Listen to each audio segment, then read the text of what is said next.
anyone ever actually listened to the lyrics of the song by the Red Hot Chili Peppers, Californication, which was, keep in mind, written almost 25 years ago?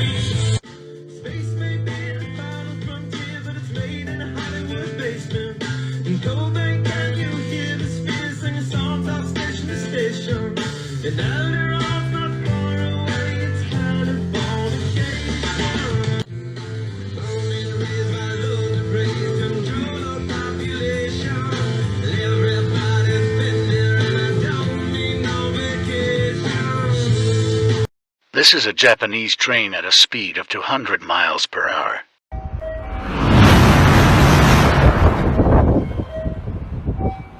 And yet Globetards wants us to believe that Earth is traveling at around the Sun at a speed of 66,666 miles per hour. They claim you don't feel because it's like being inside the train. Last I remember, when you're inside a train or an airplane, you are protected by the fuselage and security doors. I don't see that when I lie down on the beach. All I see is blue skies and clouds going in all directions. Globetards are the most deceived people in the world.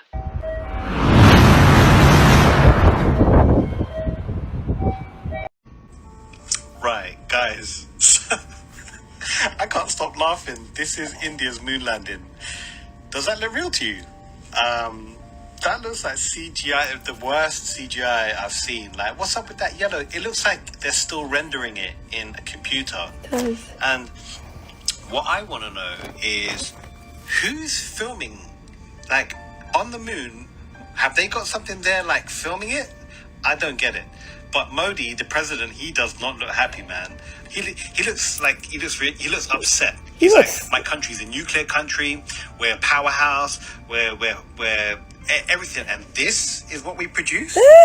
This rubbish? It is so terrible. It's like Lego. It looks like Lego.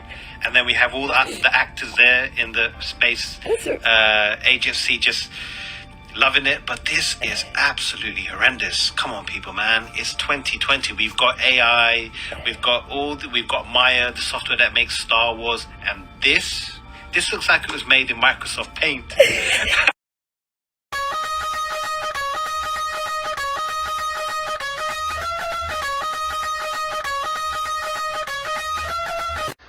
This is a map that is downloaded in every autopilot computer on every airplane that has autopilot. This is the map that it uses. The only proof you guys have for round Earth, the globe, is NASA. No information you have ever received has come from anywhere but NASA. NASA in Hebrew means to deceive. This is Antarctica. If you do measurements for distances on how long flights are on this map, are identical to flight times that you look up on the internet. Do your research. It's not a globe. God said so. Globetards gravity debunked again. How difficult is it for Globetards to understand that density and buoyancy explains perfectly? Oh, it's hard to push down. Oh, it's hard to push down. Oh, it's hard to push down. Oh, it's hard to push down. Oh, it's hard to push down. Oh, it's hard to push down. What's wrong now? What is it? Okay, guys, you open up your William Tyndale version of the Bible. This guy got publicly executed for translating it, and he died trying to get the truth out. So you go to 2 Samuel chapter 11, verse 11 right here. It says, Lord lie intents upon the flat earth. You see that right there? Flat earth. It's in Old English. This is a really old version from the 1500s. It's the truth. It's right there in the Bible. Elon Musk's missile supposedly supposed to fly around the Earth or blast through the firmament. I'm still unclear as to why Elon Musk or anybody else would want this to happen. And what is that metal tip on top of the rocket? Let's find out, and you guys tell me what you think. Elon Musk said he's taking this most powerful rocket in the history of the world on the round the world tour. That's his goal, but it looks to me like his goal is to bust through the fucking firmament. That looks like an arrowhead to me. It's sharp, it's pointy. I think that he's sending that straight up to the top, to the dome, to poke through it. That's metal. That looks like a big arrow. Look at that. That's not going around the world, that's going through the firmament. I find that suspicious.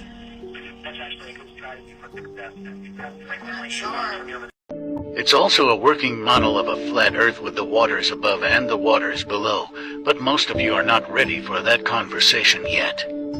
This company grows food inside domes underwater, and it works better than greenhouses on land. This project is called Nemo's Garden in Italy, and the food grows faster without the worry of temperatures or need of pesticides and insecticides. This really is a revolutionary idea, and if it's embraced, it will change the agricultural world forever. So far, they're only growing small plants like basil, strawberries, and lettuce, but if bigger domes were built, you could easily grow trees down there. It's also a working model of a flat Earth with the waters above and the waters below, but most of you are not ready for that conversation yet. This system will not embrace this innovative design capable of eradicating the so-called need for GMOs, because this system makes the GMOs. Therefore, it's up to the people to bring this method of farming into fruition. Otherwise, it will just be another project that gets ignored by the powers that be. Now show me food growing on a spinning ball inside a vacuum. Ultimate flat Earth proof. Astrolabes were designed for a geocentric universe, and they are as accurate as the path of the luminaries themselves. This is a geocentric clock based on the Earth being the center of the universe, not the sun like we are told by mainstream science. This is the oldest working geocentric astronomical clock displayed in Prague. They recently changed it and added a globe, but the mechanism inside is still geocentric. You can still find many examples without a fake globe. Just type geocentric clocks. It's not a coincidence that the path of the planets, aka wandering stars, are an exact match to the Gleason's map, and the fact Gleason was a flat earther. It wasn't just Gleason who depicted a working flat Earth with great detail. Here's their Bono Monti map made in 1587 showing the path of the sun and the tropics. This map was used for war strategy because it's more accurate than the map they were using at the time. Can you see it yet? NASA fails are always comedy. His head breached the green screen.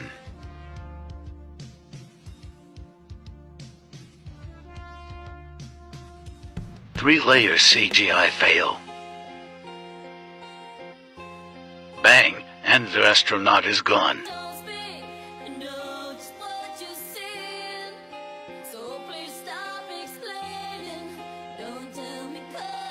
Teleporting astronauts, anyone?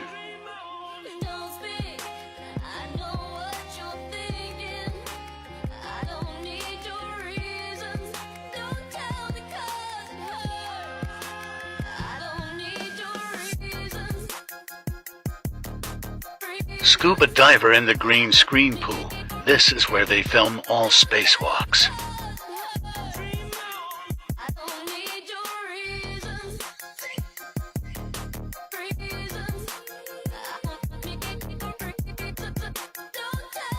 Augmented reality technology on show, sloppy NASA.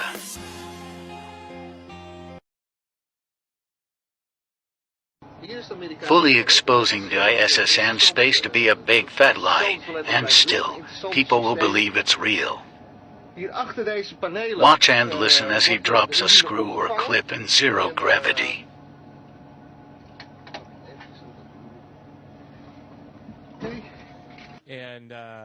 This one takes the award for the worst NASA actornaut. I tried my best. I didn't always succeed, didn't always do well, but I put my best effort into school.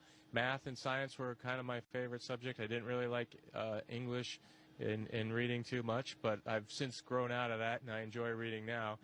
And I played a lot of sports.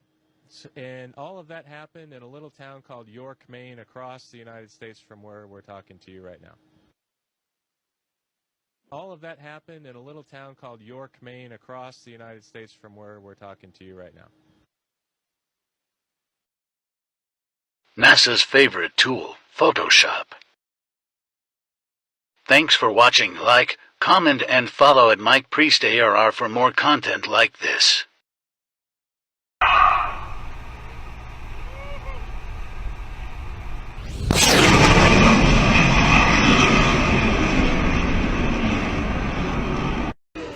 Okay, class, today we will be looking at the proudest moment in American history, the Apollo 11 moon landing. Here we can see Neil Armstrong taking that historic first step and becoming the first man to walk on the moon. Yes, Timmy? Who shot that? What? Who shot that footage? What do you mean? Well, if Neil Armstrong was the first man on the moon, then who's holding the camera? That's one small step for man, one giant leap for mankind. Well, Who's out there with the camera? No, I know what you're asking. I'm just... Very fine-grained as you get close to it. It's almost like a powder. Could have been like a tripod, or... No, it's not. Tranquility base,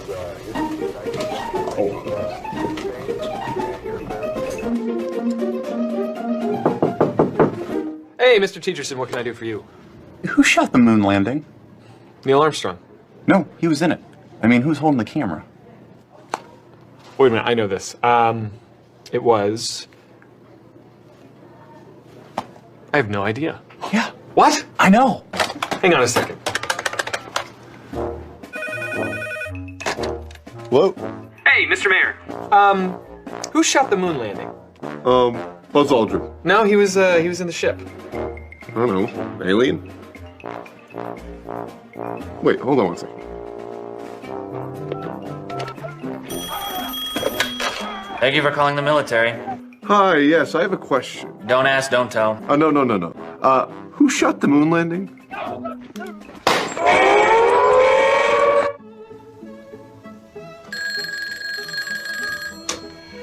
Obama residence. Yes, Mr. President.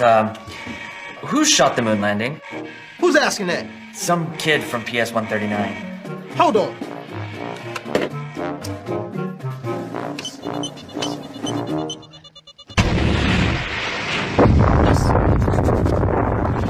Who did shoot the moon landing? Oh, there was a camera on the leg of the moon lander. And why'd you bomb that school?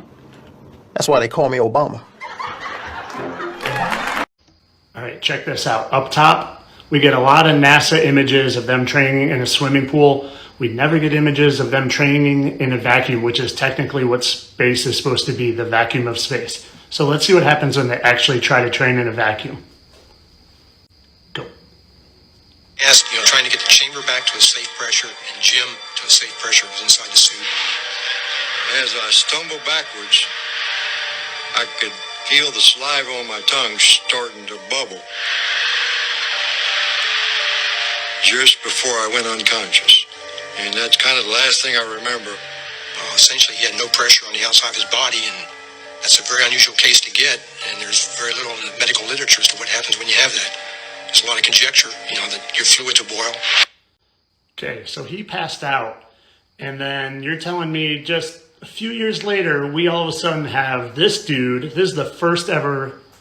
Is it even possible that someone could survive in space in one of these suits?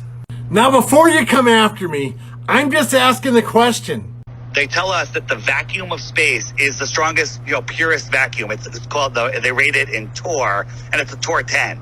On Earth here, we can create like a torr 7 or torr 6 vacuum, and you need like 11 feet of lead walls so it doesn't collapse in on itself when you suck the air out. But somehow astronauts are surviving in the vacuum of space? In this kind of a spacesuit? The astronauts in their spacewalks, which are just utter nonsense if you just look at them, they're in these, I think they're just snowboarding suits with helmets, right? All the seals have to be perfect. Now, I'm not saying the spacewalks are nonsense, but if they need help just to practice in an underwater tank, how are they doing it in space? We've challenged them. Get a NASA, someone in a spacesuit, put them in a vacuum. Let's see it. And they actually tried it once in like the 1960s, and the guy passed out in like 10 seconds and almost died, right? Because you can't do it. You can't live in a vacuum. Now, I'm not saying these spacewalks are real or not, but the slightest mistake with one of those suits, and poof, goes the astronaut almost instantaneously from being in the vacuum of space. Have you ever seen anything more ridiculous? Tiptoe by the window,